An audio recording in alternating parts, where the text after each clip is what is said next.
Hello, writers, and welcome to this week's Writer's Tool Shed. We're going to learn some new words today, and we'll start with week 14 example story. Dinner's ready, love, Mrs. Tracy cooed over to her husband, who sat hunched over on the plaid armchair facing the TV. Mr. Tracy had a grim face with hard gray eyes and a mouth like a crack in a boulder. Behind his wrinkled forehead, thoughts seemed to brew, mixing and bubbling like a cauldron. I shudder to think what we would find if we dipped a spoon in and really delved into Mr. Tracy's consciousness. But whatever those thoughts were, they seemed to build and rise in response to his wife's call until they finally crested into speech. Erg, Mr. Tracy grunted. He got up and went to the dinner table for his meal.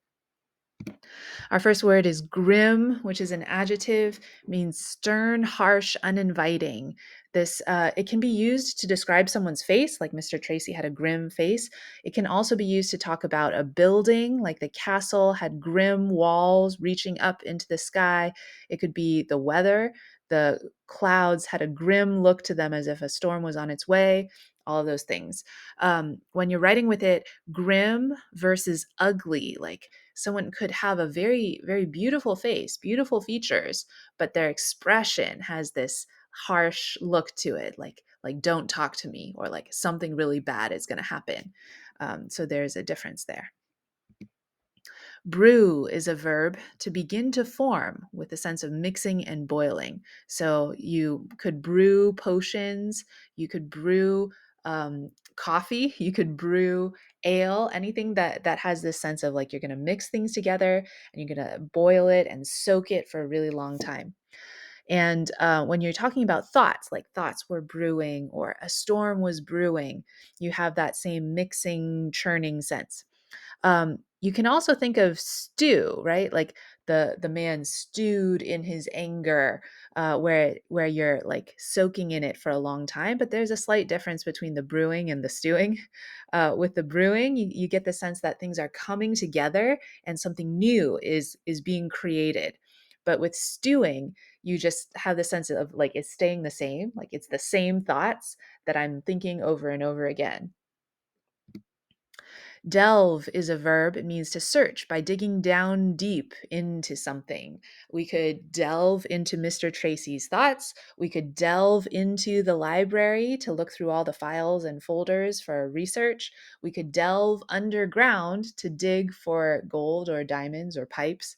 Um, and so we're searching, we're uncovering, we're digging down deep.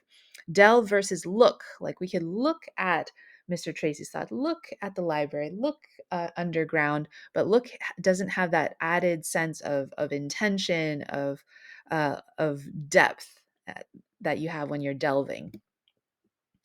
Crest is a verb. It means to reach the highest point and then turn downward.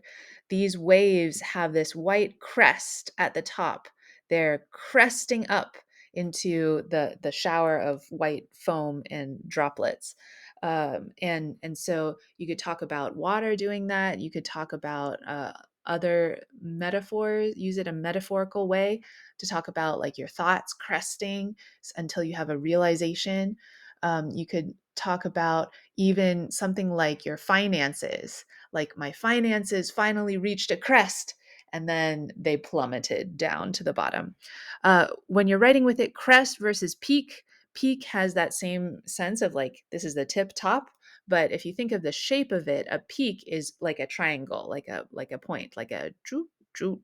But a crest has more of a decoration to it. Like a crest would go to the top with maybe a flourish up here, and then it would come down like this wave. Last one is grunt, which is a verb to make a low, short sound like an animal. If you've ever heard a pig's sound, pig makes these low grunts. When you're writing with it, there's a grunt versus a snort. A snort is more breathy. It's like a but a grunt is more with your voice, like ah, ah, ah. And so you can hear those silly